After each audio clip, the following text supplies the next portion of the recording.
Bonjour, nous sommes aujourd'hui avec Henri Figuère, notre Français du moins.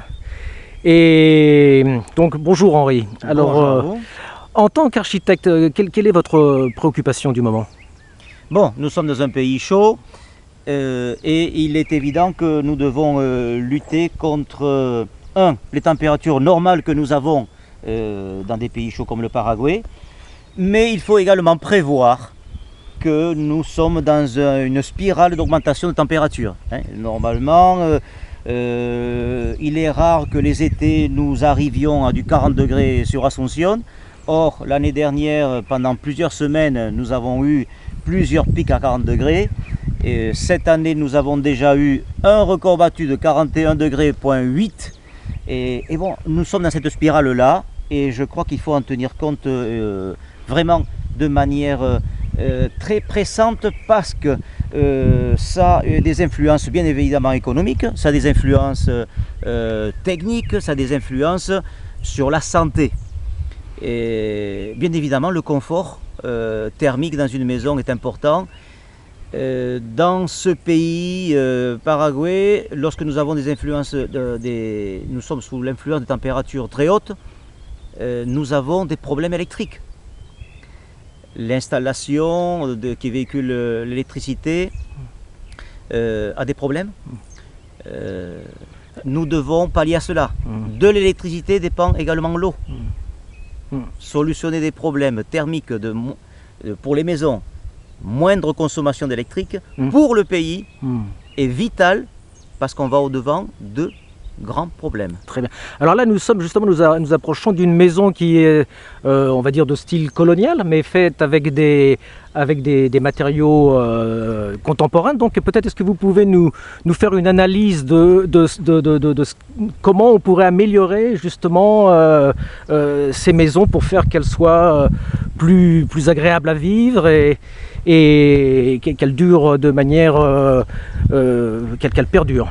Exactement. Donc voilà, de manière moderne justement, dans notre pays, nous utilisons une céramique qui est une céramique soit creuse, soit pleine et réalisée de manière très artisanale. Ce qu'on appelle le ladrillo común ou le ladrillo hueco, le ladrillo creux. Voilà. Donc ce sont les deux matériaux de base. Avec cela, nous réalisons des murs plus ou moins épais. Alors là, nous sommes dans le cas de figure d'une maison faite en ladrillo hueco. Voilà. Alors, donc, c'est une maison qui, naturellement, le ladrillo creux, étant donné qu'il contient de l'air immobile, a une tendance à transmettre la chaleur, comme par conduction, à l'intérieur du matériau, de manière nettement freinant la dissipation de la chaleur. Ça, c'est un plus pour isoler. Ce n'est pas suffisant, d'après les essais que nous faisons en laboratoire, mais c'est un plus. Disons qu'en régime de manière globale, les gens qui travaillent dans le thermique, que ce soit même en France ou ici, de manière globale, nous avons compris que pour protéger contre le froid ou le chaud, la meilleure isolation, c'est à l'extérieur de la maison, du bâtiment. Il y a plusieurs raisons. De toute façon, quand on se met une veste, c'est autour de nous, n'est-ce pas? On ne l'avale pas. Bon, c'est aussi simple que ça. Donc, on se protège de l'extérieur. Vous avez dit quelque chose de très important tout à l'heure, lorsque vous avez présenté. Il y a une protection physique également des éléments. Lorsque nous sommes en régime chaud, nous avons des grandes dilatations des matériaux, des amplitudes thermiques importantes entre la journée, ou le plein soleil, et le soir. Lorsque nous protégeons à l'extérieur ce mur, ou bien supposons qu'ici nous ayons un béton armé, un pilier de béton armé, celui-ci transmet énormément la chaleur. Vous avez des ponts thermiques. Lorsque vous mettez de l'isolation à l'extérieur, vous supprimez les ponts thermiques. Très important au niveau sécurité, au niveau efficacité. Mais ces dilatations ne vont pas affecter le support et vous ne tombez pas dans le cycle de fatigue des matériaux. Donc une longévité accrue. Très bien. Alors quel type d'isolation? Alors ces isolations peuvent être... Alors, je reviens. Oui. En système chaud, en système de régime chaud, comme ici, où nous flirtons facilement avec du 40 degrés, où facilement l'été, nous sommes dans du 37, 38, 39 degrés, ainsi de suite, avec des descentes à 25, 26, 27 degrés pendant la nuit. Nous avons intérêt à construire des maisons à inertie thermique et isolation extérieure.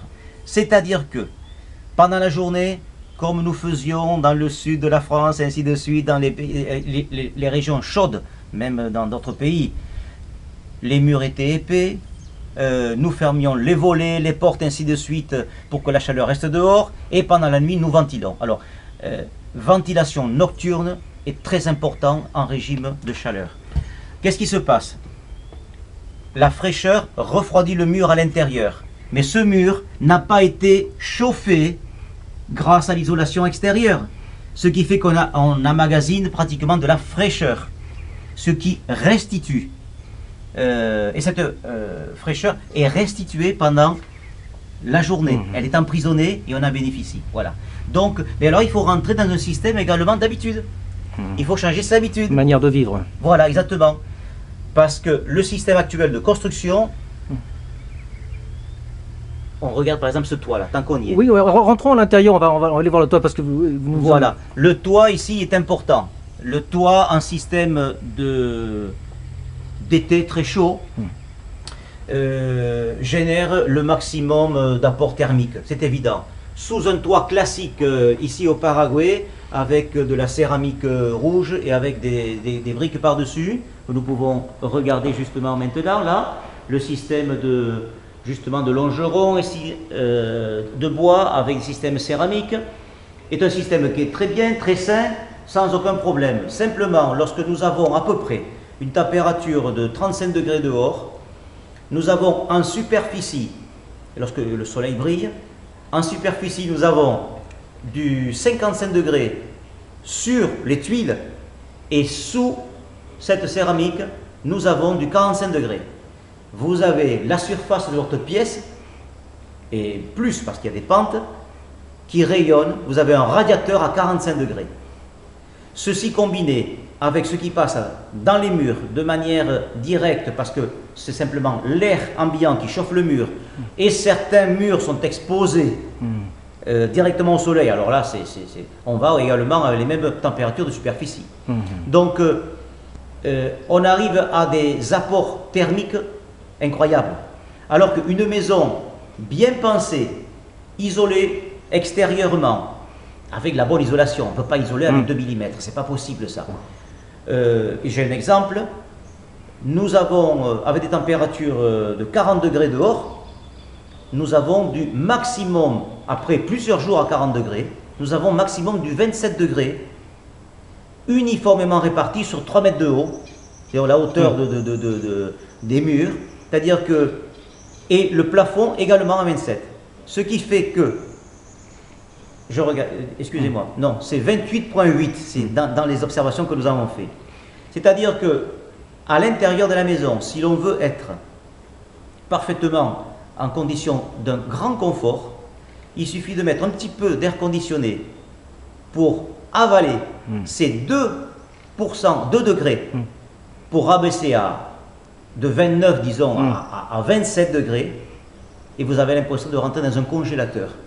Mais alors, avec très peu d'énergie, avec un air conditionné qui marche très très peu, qui est absolument pas surdimensionné, et lorsque vous coupez l'air conditionné, vous en avez pour des heures à profiter de la même température, parce que vous avez tout l'ensemble, la masse qui est à 27 degrés, qui vous restitue ce qu'elle a magazine. Et alors, quelle solution vous avez adoptée pour le plafond dans cette maison?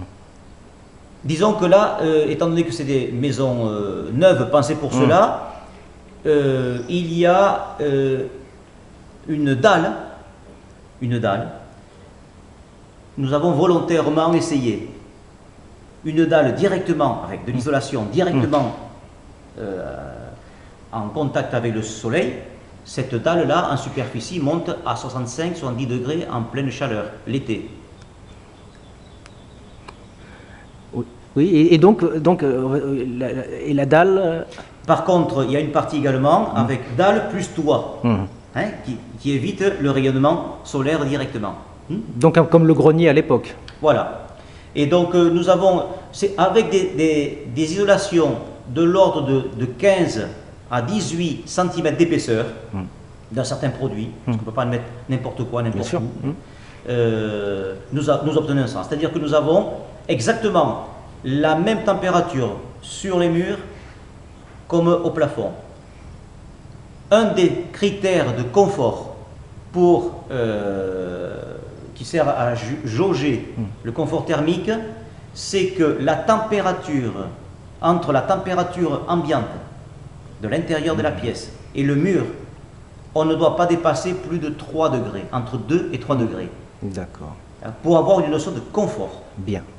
Écoutez, Henri Figuère, nous vous remercions et en espérant que les solutions que vous proposez seront plus largement adaptées pour rendre la vie dans ce beau pays du Paraguay un peu plus facile. De toute façon, ces éléments sont appuyés par des essais en laboratoire que nous réalisons sur des matériaux bien concrets et ce sont sur des mesures réelles. C'est une nouvelle manière également de pouvoir peaufiner en plus ce type d'isolation. Merci Henri Figuère.